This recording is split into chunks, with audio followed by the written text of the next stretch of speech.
Close your eyes. Breathe slowly. Let yourself drift back through time, back nearly 1,000 years. The world was darker then, a night, true darkness, no streetlights, no electric glow, just stars and sometimes moonlight casting shadows across stone. Picture a road, very dusty and rocky. The sun is setting over Jerusalem. A woman walks, her hand gripping her daughter's. They've traveled for months to reach this holy place, to walk where Christ walked, to touch the stones of the temple, to pray. But there are men watching from the hills, men with knives, men who know pilgrims carry coins sewn into their clothes, men who don't care about faith or prayer, or mothers holding daughters' hands. This is where our story begins. Not with kings or popes or grand declarations, but with danger on a dusty road. And with 9 knights who decided, on one particular day in the year 1119, that they had seen enough. Their names were Hugh and Godfrey and 7 others. They were not young men anymore, not seeking glory, not chasing fame. They were tired warriors who had fought in the Crusades and seen what war does to people, what it does to women and children traveling roads alone. They made a vow that day, promised to God and to each other. They would protect these pilgrims. They would give up their lands, their families, their futures. They would live as monks but fight as warriors. They didn't know, couldn't have known, that this decision would change history. That their white mantles with red crosses would become symbols of power and mystery. That 700 years later, we would still be telling their story. But that comes later.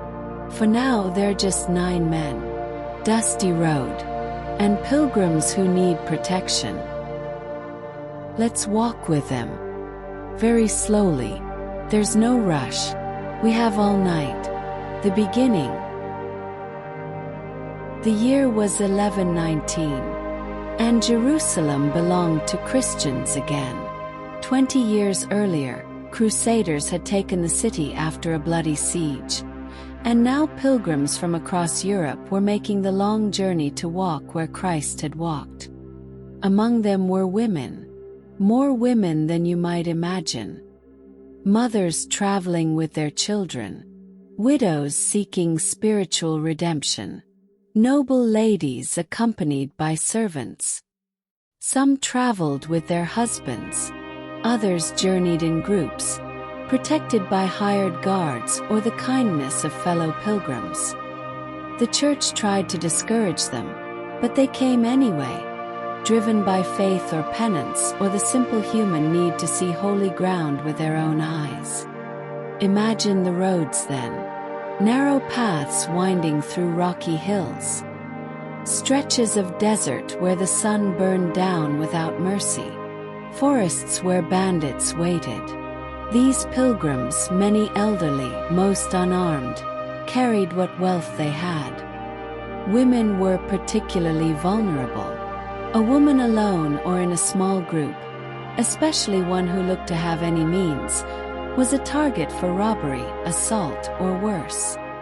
On one of those roads, perhaps watching another group of pilgrims being robbed or killed, a French knight named Hugh de Payens made a decision. He was not young anymore, probably in his 40s, a veteran of battles whose family came from the Champagne region. He gathered 8 other knights, men he knew, men he trusted. Most were related by blood or marriage. They met in Jerusalem and made a vow. They would protect these pilgrims. Not just the men with swords, but the vulnerable ones, the women and children and elderly who had no other protection. They would give up their own lands, their own wealth, their own futures. They would live as monks but fight as warriors. They called themselves the poor fellow soldiers of Christ and of the Temple of Solomon. King Baldwin of Jerusalem gave them a place to live. It was on Temple Mount, in what had been a mosque built, people said, near the ruins of Solomon's ancient temple. 9 nights living in the shadow of that history. For 9 years they stayed small, just those 9 men. They patrolled the roads. They escorted pilgrims. They lived simply, 2 or 3 men sharing a horse sometimes, which is why their seal would later show 2 riders on one mount. People began to talk about them. These strange warrior monks who asked for nothing and gave everything. At night, in their quarters on Temple Mount, there are stories that they began to dig down into the foundation, into the old ruins beneath their feet. What were they looking for?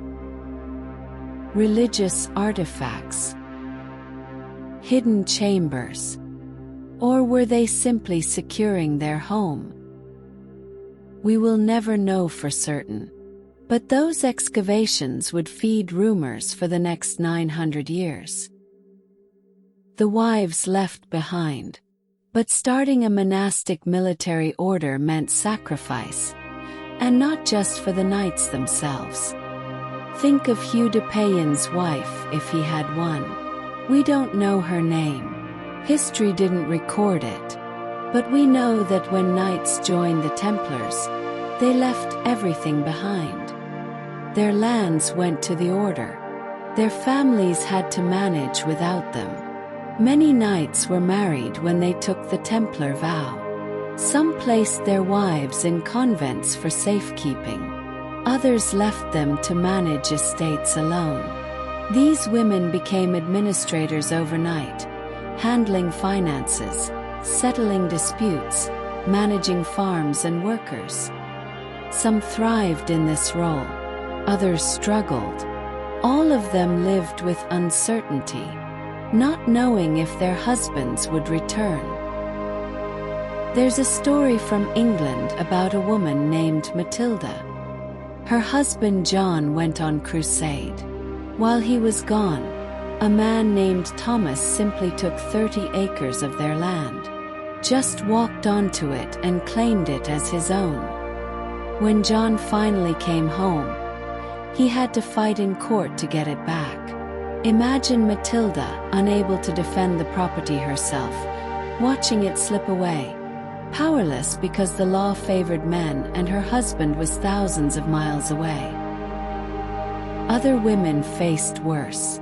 During the Second Crusade, Muslim defenders taunted Christian soldiers from city walls, shouting about all the children being born back home while the Crusaders were gone. Some of it was just psychological warfare, but some of it was true. Left alone for years, some wives sought comfort elsewhere. Some remarried, believing their husbands dead. Then the husband would return, and chaos would follow. The church tried to address this. Canon law said a woman should wait 1 year before remarrying if she believed her husband was dead. Just 1 year. After that she was free. But proving death was difficult. Men disappeared. No one knew if they died in battle, of disease, been captured, or simply decided not to return. There's a case about a woman named Gilla. Her husband Palmerius went on crusade. Years passed. A man returned claiming to be Palmerius. But Gilla had already remarried. She looked at this man and said he was an impostor. Her Palmerius could play the harp, could sing in French and Latin. This man could not. His family pointed to a bent finger, a scar, 2 crossed toes. Physical proof. The case went to the Pope himself. Can you imagine? 2 men claiming to be her husband. One she had loved, one she had married. How do you know which memories are real? The Pope let the second marriage stand. That's all we know. We don't know what Gilla felt about it. These women, whose names we barely know, who managed estates and raised children and waited and wondered, they were part of the Templar story too. Every knight who joined left someone behind. Every vow of poverty meant someone else had to manage the wealth he abandoned. Every vow of chastity meant a marriage ended or never began. Recognition and growth. By 1127, Judeo-Payans knew they needed more than local respect. They needed official recognition. They needed resources. So he traveled back to France, this aging knight, to plead his case to nobles and clergy. He spoke of the dangers pilgrims faced, of the holy work being done, of the need for support. In January 1129, in the town of Troyes, a church council convened. Hugh attended, so did Bernard, and when it was done, the Knights Templar had official recognition from the Pope himself. They were no longer just 9 men on a mission. They were a religious order, sanctioned by God's representative on earth. Bernard helped write their rules, 72 of them initially, though more would be added over time.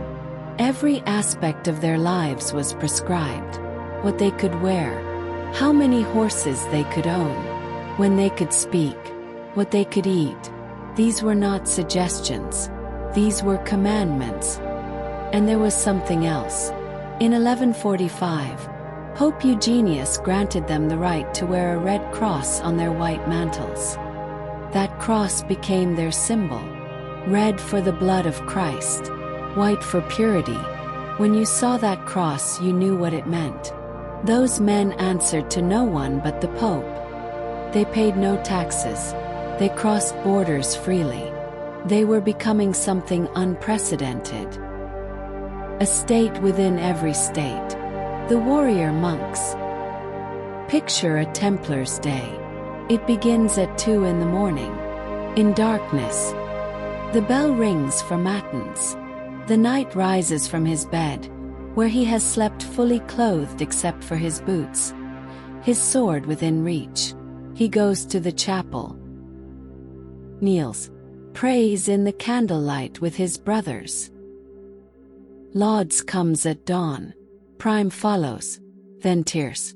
8 times a day, every day, the bells call them to prayer. Between these prayers they train, sword drills, mounted combat, formation tactics. The Templars became known as the most disciplined military force of their age. And discipline was everything. But here's something interesting. While the knights prayed and trained, someone had to cook their food. Someone had to wash their clothes. Someone had to tend the animals, make the bread, clean the buildings. On most Templar properties in Europe, which were really working farms and estates, women did much of this work. The Latin rule said women should not be admitted as sisters to the order. Bernard of Clairvaux, who wrote those rules, seemed almost obsessed with keeping knights away from women. He called women dangerous. He said looking at a woman's face too long was a sin. The rule forbade knights from kissing even their own mothers. In Mullen, pronounced Mulen, Austria, there was actually a Templar convent, an official one, with nuns dedicated to the order. And in the account books of Templar properties across Europe, there are names of women. Women listed as donatas, pronounced donatas, lay sisters, people who had given themselves and often their wealth to the order in exchange for spiritual benefits and protection.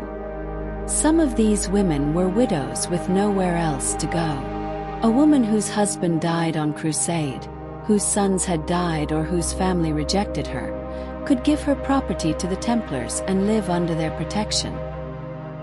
Others were wealthy women who wanted to support the cause but could not fight. They gave money, land, sometimes their entire estates. There's a woman named Ermengarda de Oluya, pronounced Ermengarda de Luja, in Spain. She was a Templar preceptrix, a female commander of a Templar house. Think about that. This was the 12th century. Women could not hold most positions of authority. But Ermengarda managed a Templar property, oversaw workers, made decisions about resources. How did she navigate that world? What did the male Templars think of taking orders from her? We don't know. Her name survives. Her title survives. The details of her daily life are lost. The Templars held certain female saints in special reverence. The Virgin Mary above all. They dedicated chapels to her. They prayed to her for intercession. It's curious, isn't it? An order that forbade contact with living women, that saw women as temptation and danger, devoted themselves to a woman's spiritual protection. Perhaps it was easier to venerate an impossibly perfect woman, forever virgin, forever pure, than to deal with real women in all their complicated humanity. They ate twice a day, bread and vegetables mostly, wine watered down, meat only 3 times a week. They ate in silence, listening to scripture being read. They slept in dormitories. Candles kept burning through the night so they could wake and respond to any emergency within minutes. They could not hunt for sport, could not swear, could not get drunk, could not gamble, could not own anything personally. A Templar who died left nothing behind because he had nothing to leave. Everything belonged to the order. And women. A Templar could not even kiss his mother, could not be alone with any woman, could not have friendships with women. The rule was absolute. Chastity was not negotiable. These men came from noble families mostly. The Knight brothers did. Younger sons with no inheritance. Men seeking redemption. Men who truly believed. They gave up everything the world valued for a life of poverty, prayer and war. There were others too. Sergeant brothers from common families, who served as infantry and craftsmen. Chaplains who said Mass. And thousands of support members, farmers and laborers who managed the order's properties. But it was the Knight brothers, in their white mantles with red crosses, who became legendary. In battle, they were forbidden to retreat unless outnumbered at least 3 to 1. They could not surrender. If captured, they expected execution and often received it. To break ranks without orders was to break their vows, which was worse than death. There is a battle in 1177 called Montgessard. A Christian force of maybe 500 knights, including about 80 Templars, faced Saladin's army of perhaps 26,000. The odds were absurd. Any rational commander would have withdrawn. They charged instead. And somehow, in the dust and chaos and blood of that day, they won. Saladin barely escaped with his life. Stories like that spread. The Templars became the shock troops of the Crusades, the ones you wanted beside you when the odds were impossible. Kings competed for their support. Nobles sent their sons to join. They built castles. Chateau Pèlerin, Pilgrim's Castle, could hold 4,000 people. It had its own water source, underground passages, walls thick enough to withstand months of siege. Parts of it still stand today on the coast of what is now Israel, looking out over the Mediterranean. Castelblanc, the White Castle, Tomar in Portugal, countless others across Europe and the Holy Land. These were not just military installations. They were administrative centers, economic hubs, symbols of power carved in stone. But power shifts. By the late 12th century, Muslim forces were uniting under stronger leadership. Saladin took back Jerusalem in 1187. The Templars withdrew to Acre.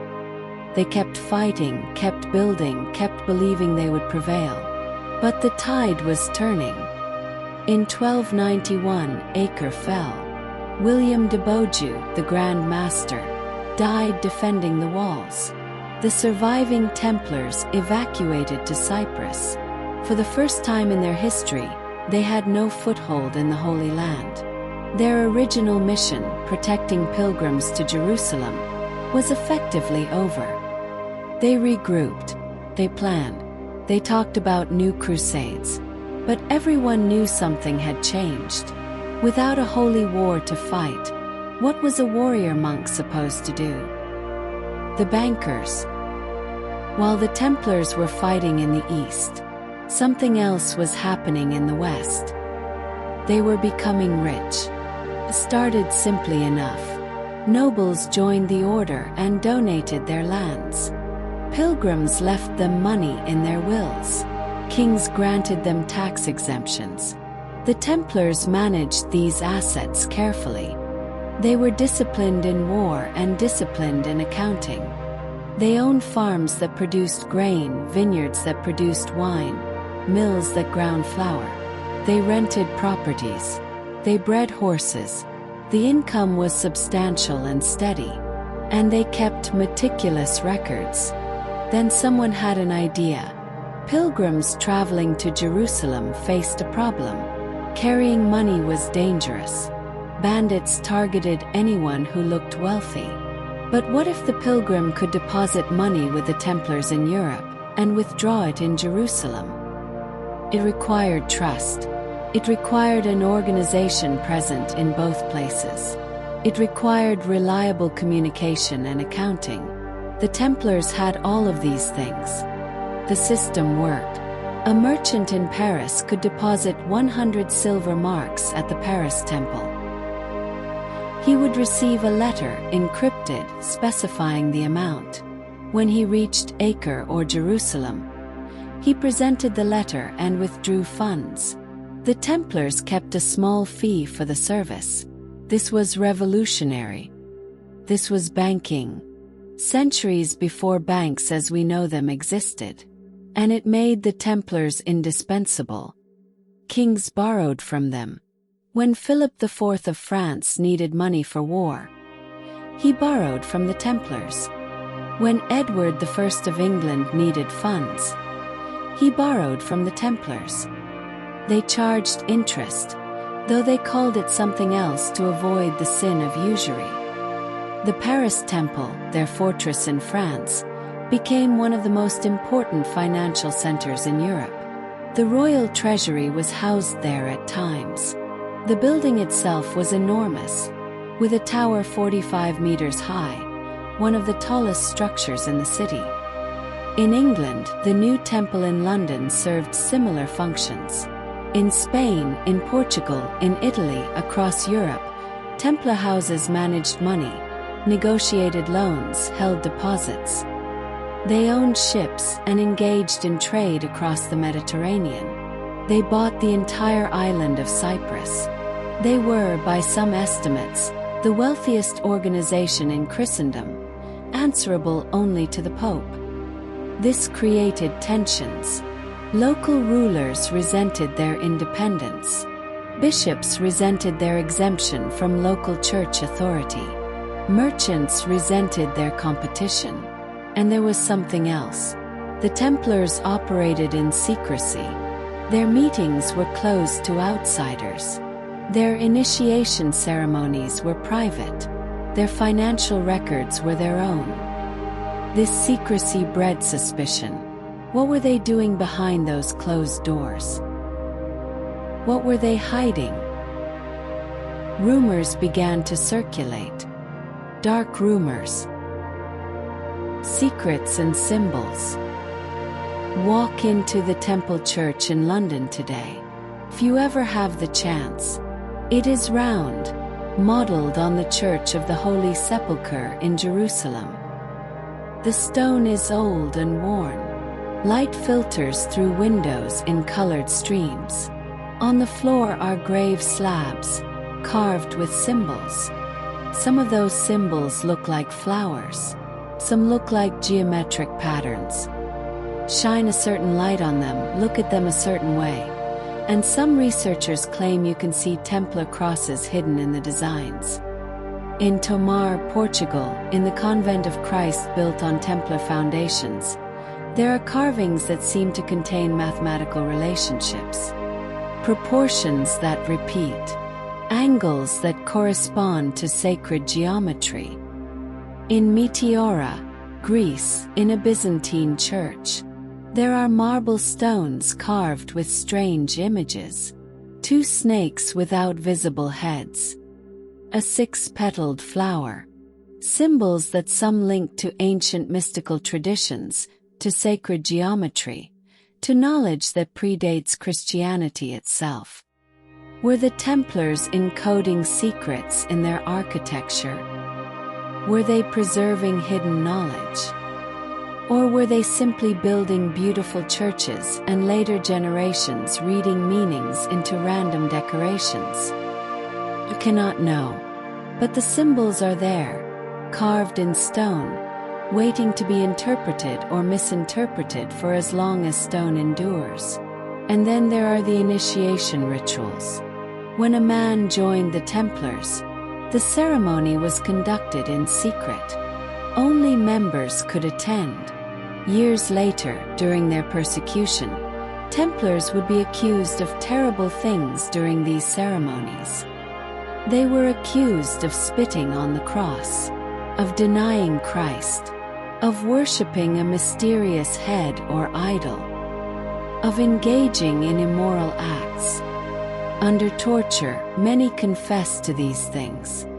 Later, when the torture stopped, many recanted. So what was the truth?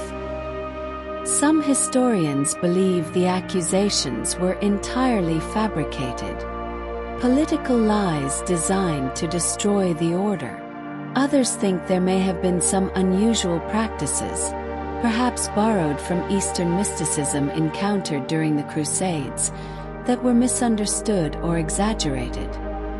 In 2001, a researcher named Barbara Frail discovered a document in the Vatican archives. It was dated 1308 and recorded Pope Clement V quietly absolving the Templars of heresy charges. This happened before he officially disbanded the order. It suggests that the Pope himself did not believe the worst accusations, but he disbanded them anyway, because by then it was not about truth. It was about power. The treasure. Every Templar legend eventually comes to this question: what happened to their treasure? The Templars were fantastically wealthy. They had gold, silver, religious relics, property deeds, financial records documenting loans to half the nobility of Europe. All of this was kept primarily in their major fortresses, especially the Paris Temple. When King Philip's men arrested the Templars on that Friday morning in October 1307, they searched every property. They opened every chest. They inventoried every asset. And they found far less than expected. The treasury was largely empty. Where did it go? Some must have been spent on ordinary expenses. Some may have been held in various locations that were successfully seized. But there are persistent stories of something more dramatic. The night before the arrests, ships sailed from La Rochelle, the Templars' main port in France.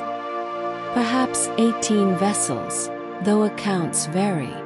They departed in darkness. Their destination was not recorded. They were never seen again, at least not under Templar flags. What were they carrying? Where did they go? One theory points to Scotland. Robert the Bruce was fighting for Scottish independence and had been excommunicated by the Pope.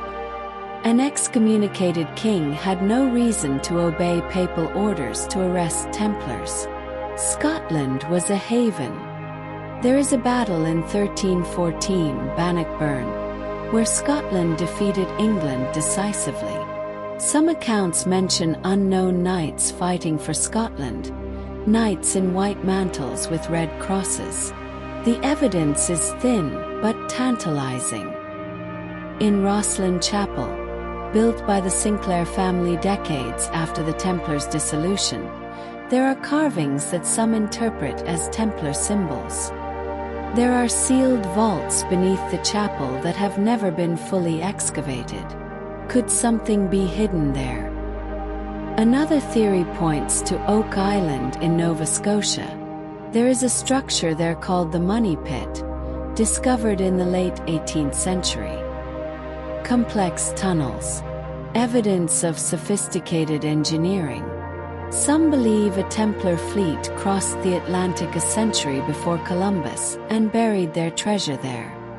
Portugal is another possibility. The Portuguese king refused to persecute Templars. He simply renamed the order and let them continue. Tomar remained a Templar stronghold for centuries under a different name. Perhaps the treasure, or some of it, simply stayed in Portugal. And then there are the legends that go beyond mere gold. The Holy Grail, the Ark of the Covenant, ancient documents containing lost teachings. Secret knowledge excavated from beneath Temple Mount in those early years.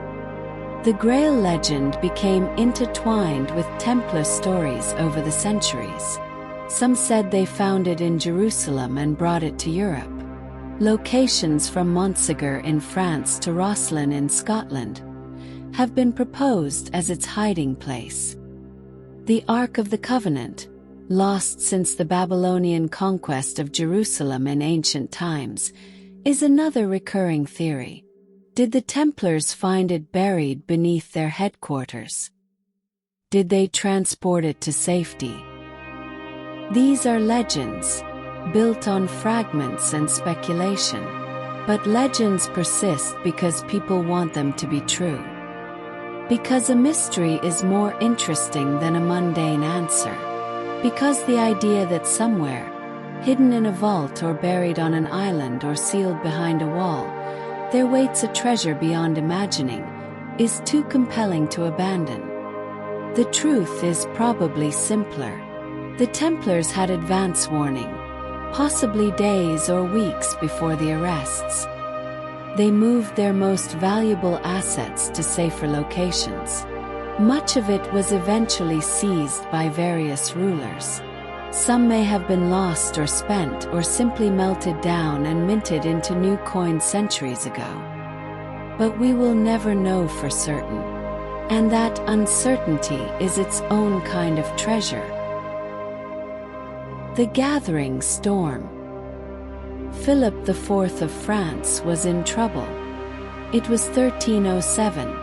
And he had spent years fighting expensive wars. His treasury was depleted. He needed money and he needed it soon. Philip was not a man who let scruples interfere with necessity. In 1306, he had expelled all Jews from France and seized their property. He had debased the coinage, reducing the precious metal content, which caused inflation and public anger. He had borrowed heavily from Italian bankers and then expelled them too, cancelling his debts. Now his eyes turned to the Templars. They had money. More than that, Philip owed them money. Substantial sums borrowed to finance his wars. How convenient would it be if the Templars simply ceased to exist? Debts unpaid, assets forfeit. But the Templars were protected by the Pope. You could not simply arrest them without justification. Philip needed accusations that would make their destruction seem righteous, necessary, demanded by God himself. He began gathering testimony. Esquin de Fleuren, a former Templar expelled from the order, provided useful accusations. Whether he invented them, exaggerated them, or reported something real, we cannot know. But he told Philip what Philip wanted to hear: heresy, secret rituals, denial of Christ, worship of demons. Philip's agents collected more statements. They found a few others willing to testify against the order. They built a case, documented and damning, even if much of it was fabricated. Pope Clement V was French. He had been elected with Philip's support. He resided in Avignon within French territory rather than Rome. This made him vulnerable to royal pressure. But Clement was not Philip's puppet. He retained some independence, some conscience. In 1307, Clement was planning his own investigation into the Templars.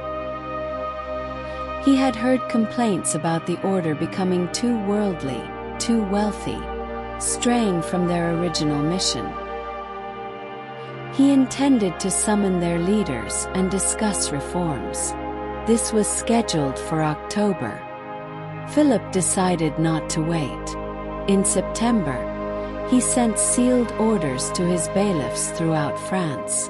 The orders were specific: arrest every Templar, seize every property, do it simultaneously so none can escape or warn the others.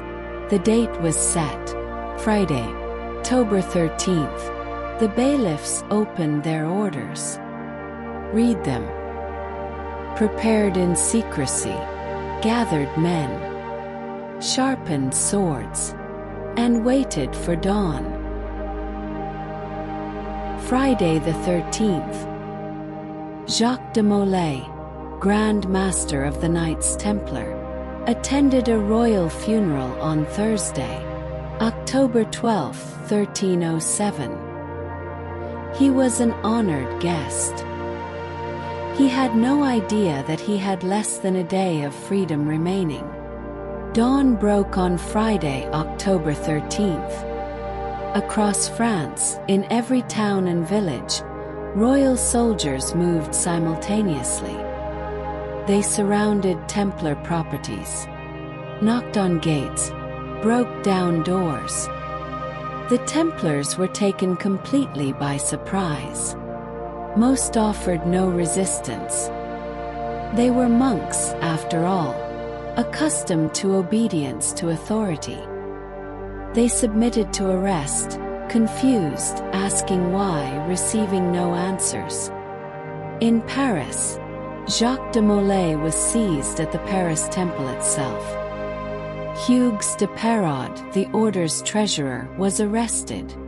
Geoffroy de Charny, preceptor of Normandy, was taken. Every knight, every sergeant, every priest, every brother, 15,000 people associated with the order, arrested in a single morning. They were bound and taken to prisons. Old men, retired knights in their 60s and 70s, young men who had joined seeking glory, priests who had served the order for decades, farm managers who had never held a sword.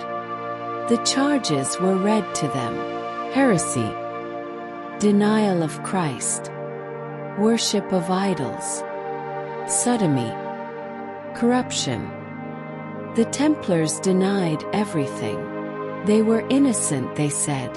This was a mistake. The Pope would intervene. They would be released. The interrogations began. First questions. The Templars denied the charges. Then the questions were accompanied by threats. Still denial. Then the torture began. They used the strappado. A man's hands were tied behind his back. A rope was attached to his wrists. He was hauled into the air and suspended. His shoulders dislocated. The pain was extraordinary. When he was lowered, the questions were repeated. They used the rack.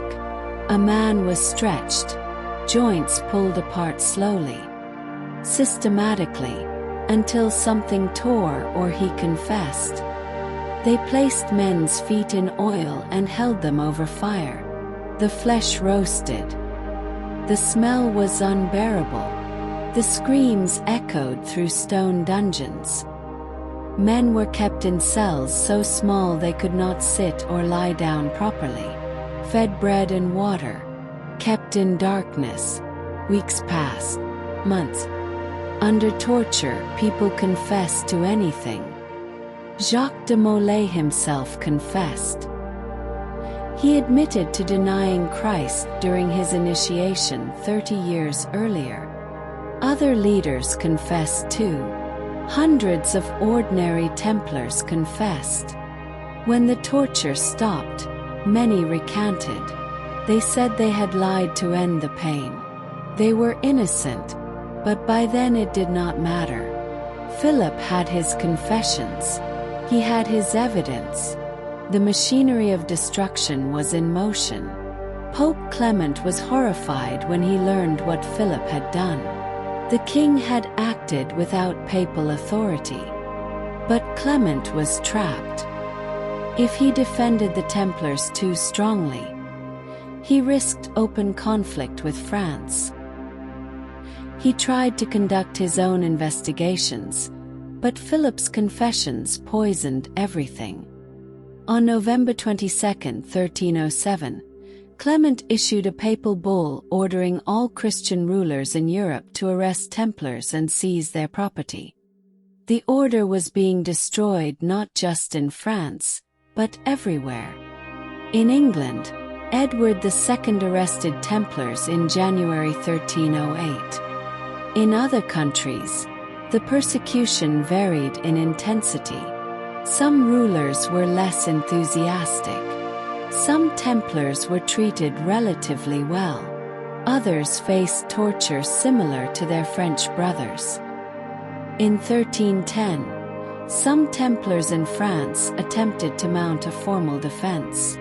They argued before papal commissioners that their confessions were false, extracted through torture. Some commissioners seemed sympathetic. Philip was furious. He pressured the Archbishop of Sens, who held his own tribunal, and declared that any Templar who recanted his confession was a relapsed heretic. The punishment for relapsed heresy was death. On May 12, 1310, 54 Templars were burned at the stake outside Paris. The message was clear: confess and you might live. Recant and you burn. The trials dragged on. Years passed. Templars remained in prisons across Europe. Some died of torture or disease. Others lived in cells, waiting. In 1312, Pope Clement convened the Council of Vienne to decide the order's fate. Many attendees questioned the charges. Some argued for allowing a proper defense. But Philip attended the council with an army. The pressure was unbearable. On March 22, 1312, Clement issued the bull Vox in excelso. The Knights Templar were officially dissolved. Not condemned explicitly, but disbanded. Their property was to be transferred to the Knights Hospitaller. In practice, most Templar wealth was seized by local rulers. Philip took a fortune. The Hospitallers received some properties, but far from everything they were promised. Individual Templars faced varied fates. Those who had confessed and cooperated received light penances. Some joined other orders. Some received small pensions. Those who maintained innocence faced continued imprisonment or execution. Jacques de Molay remained in prison. For 7 years he lived in a cell. Once the most powerful military figure in Europe, reduced to waiting for a fate decided by others. The Flames. On March 18, 1314, a platform was erected on the Isle de la Cité, pronounced Île de la Cité, in Paris on the Seine River. A crowd gathered. Jacques de Molay, pronounced Jacques de Molay, now in his 70s, was brought out. With him was Geoffroy de Charny, pronounced Geoffroy de Charnay. They were to make public confessions, to admit their sins one final time before being sentenced to life imprisonment. It was political theater, a final humiliation for what had once been a mighty order. Jacques de Molay stood on the platform. The crowd waited, and then he spoke. He recanted everything. The confessions were lies, forced by torture. The Templars were innocent. He was innocent. The order had done nothing wrong. They had protected pilgrims, fought for Christ, served faithfully for 200 years. It was an act of extraordinary courage or extraordinary foolishness, depending on your perspective. In that moment, Jacques de Molay reclaimed his dignity. Philip was present. His carefully constructed narrative was collapsing. A man before a crowd, confessing to lies, proclaiming innocence. This could not be allowed to stand. Philip did not hesitate. That same day, without further trial, he ordered Jacques de Molay and Geoffroy de Charny burned at the stake as relapsed heretics. Wood was brought. Stakes were erected. The two old men were tied.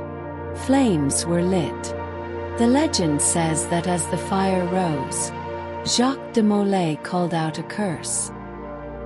He summoned Pope Clement V and King Philip IV to meet him before God's judgment within 1 year. Whether he actually spoke those words, we do not know. Medieval chronicles differ. Some mention a curse, others do not. But what happened next made it legendary. Pope Clement V died on April 20, 1314. 1 month after de Molay's execution. He was in his 50s. King Philip IV died on November 29, 1314. 7 months after de Molay burned. He was 46 years old. The cause of his death was unclear. A hunting accident, perhaps. Stroke. Something sudden. The timing was extraordinary. Within 1 year, both men were dead. The curse appeared fulfilled. People whispered about divine judgment, about the Grand Master's final revenge. Philip's sons would reign briefly, one after another, but none would produce male heirs. Within 14 years of Philip's death, his direct line was extinct. The French throne passed to a cadet branch. Some said this too was part of the curse. The Knights Templar were gone, tattered, disbanded, destroyed. But their legend was just beginning. The legacy. In Portugal, the Templars never really ended. King Denis, pronounced Denis, simply renamed them the Order of Christ in 1319. Same properties, same members, different name. They continued for centuries. Portuguese explorers who sailed around the world in the 15th and 16th centuries carried the cross of the Order of Christ on their sails. In Spain, the Order of Montesa absorbed former Templars. In other places, individuals joined different orders or returned to secular life. The Temple Church in London still stands. You can visit it today. Rosslyn Chapel in Scotland draws tourists who come looking for Templar secrets. Tomar Castle in Portugal remains, vast and impressive. The Freemasons, centuries later, would adopt Templar symbolism and claim spiritual descent from the order. Whether any real connection exists is debated, but the Templars became part of Masonic tradition. Books were written. Legends grew. The mystery of what they found under Temple Mount, where their treasure went, what secrets they held, captivated imaginations. In the 20th century, the Templars entered popular culture. They appeared in novels, films, video games. The Da Vinci Code made Templar conspiracy theories mainstream. Indiana Jones searched for the Grail in adventures inspired by Templar legends. Modern organizations calling themselves Templars exist. They are charitable groups, fraternal societies, people drawn to the symbolism and history. They have no direct connection to the medieval order, but they keep the name alive. And researchers keep searching. Oak Island continues to be excavated, though nothing conclusive has been found. The vaults beneath Rosslyn Chapel remain mostly unexplored. New theories appear regularly. Perhaps someday someone will find definitive proof. A hidden chamber, sealed document, actual treasure, or perhaps the only treasure that remains is the story itself. The Knights Templar existed for 193 years, from 1119 to 1312. In that time they changed how wars were fought, how money was moved, how power was structured in medieval Europe. They were men, ultimately, flawed human mortal. Some were heroes, some were probably corrupt. Most were somewhere in between, doing what they believed was right in a complicated world. Their rise was extraordinary, 9 knights becoming an empire. Their fall was brutal, 15,000 arrested in a single day. Their end was flames and scattered ashes. But 700 years later, we still tell their story. We still wonder about their secrets. We still see their crosses carved in stone and feel a little thrill of mystery. That is their real legacy, not gold or relics or hidden knowledge, but the story that will not die. The warrior monks who gave everything for faith and lost everything to politics. The secrets that may or may not exist, waiting in darkness for someone to find them. The Knights Templar are gone, but they will never be forgotten. Rest now. Let the images settle. White mantles in candlelight. Stone castles on hillsides. Ships sailing into darkness. Flames rising toward a cold sky. History is full of mysteries we will never solve. Questions without answers. Stories that end before we are ready. Perhaps that is how it should be. Perhaps the not knowing is more valuable than any truth could be. The Templars are sleeping now, in graves scattered across Europe and the Middle East, in crypts beneath churches, under stones that bear their crosses. Sleep well. Dream of medieval roads and ancient temples, of secrets carved in stone, of treasure hidden in darkness, of warrior monks who changed the world. And remember that every mystery, solved or not, reminds us that history is stranger than we imagine, deeper than we know, full of shadows where extraordinary things might be hiding, waiting for someone brave enough to look. Have a sweet dream, and wish you a good night.